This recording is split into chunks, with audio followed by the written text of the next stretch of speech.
আসসালামু আলাইকুম। আপনারা সবাই কেমন আছেন? আশা করছি কাছে দূরে দেশ বিদেশে যে যেখানেই আছেন ভালো আছেন, সুস্থ আছেন। আল্লাহর রহমতে আমিও ভালো আছি, সুস্থ আছি। রুমাস ফ্যামিলি ব্লগ থেকে আরও একটি নতুন ভিডিও নিয়ে চলে এলাম আপনাদের মাঝে। এটা আমার শ্বশুর বাড়ি। এটা হচ্ছে তার সামনের রাস্তা। রাস্তার দুই পাশে অনেক গাছপালা দিয়ে ঘেরা, সুন্দর একটা পরিবেশ। সে দেখতে খুবই ভালো লাগে দুই পাশে গাছপালা দিয়ে ঘেরা থাকলে। এটা হচ্ছে আমাদের সে বাড়ি, এটা সামনের গেট, এটা হচ্ছে সাইড।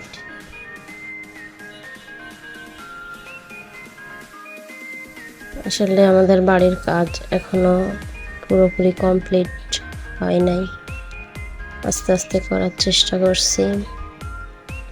আর ওই যে ফাঁকা দেখতে পাচ্ছেন ছোট একটা ঘরের মতো, ওটা হচ্ছে আমাদের আগের পুরনো ঘর।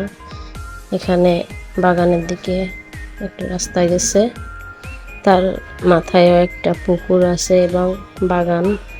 আর এটা হচ্ছে আমাদের বাড়ির পাশে পুকুর, আমাদেরই পুকুর। ওখানে আবির আর ভাইয়া আর আপু গোসল করছে। আবির পানির ভিতর অনেক আনন্দ করছে।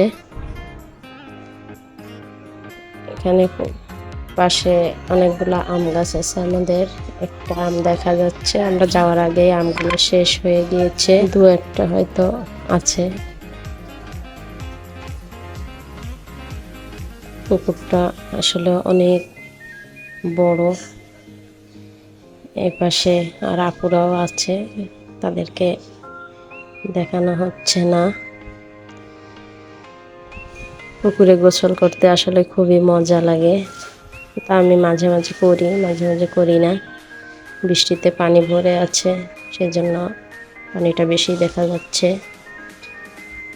ভাবলাম একটা ড্রেসিং টেবিল কিনবো, তাই আমরা বাইরে বের হলাম যাওয়ার জন্য।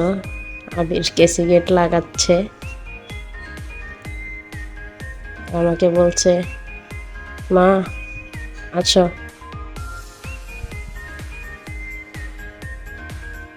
আবার কি জানি একটু বলতেছে, আর ভাইয়াকে ডাক দিল, বলছে ভাইয়া দাঁড়াও। অবশেষে কিনে আনলাম একটা ড্রেসিং টেবিল এবং একটা খানাডুলি। এসে দেখলাম আমার আবিরের কাকি রান্না বান্না করে রেখেছে। মিষ্টি কুমড়া দিয়ে চিংড়ি মাছ দিয়ে রান্না করেছে, শাক, ডাল, ভাত এবং কি মাছ দিয়ে কলা দিয়ে রান্না করেছে। আমি ওগুলো গুছিয়ে খানাডুলির ভিতরেই রাখলাম।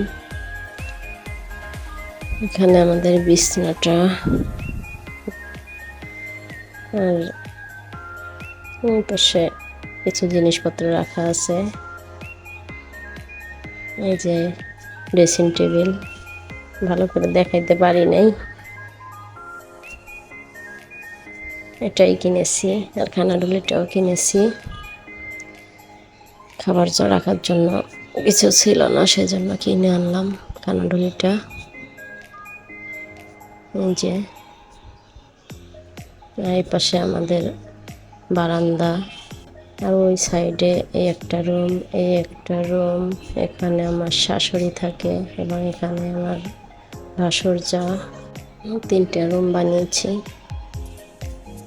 আসলে অনেক কাজই বাকি আছে, এগুলো করবো আস্তে আস্তে। এটা আমাদের গাছের কাঁঠাল, খুবই সুস্বাদু কাঁঠালটা। আর এটা আমাদের বাড়ির পেছন সাইড।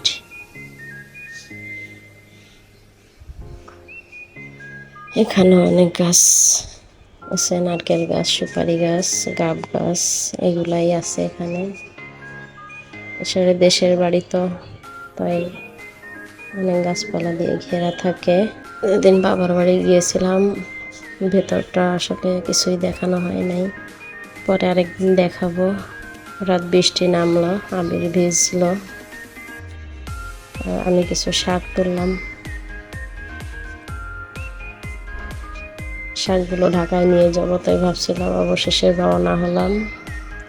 ভিডিওটি ভালো লাগলে একটি লাইক দিবেন এবং কমেন্ট করবেন। ঢাকার উদ্দেশ্যে রওনা হলাম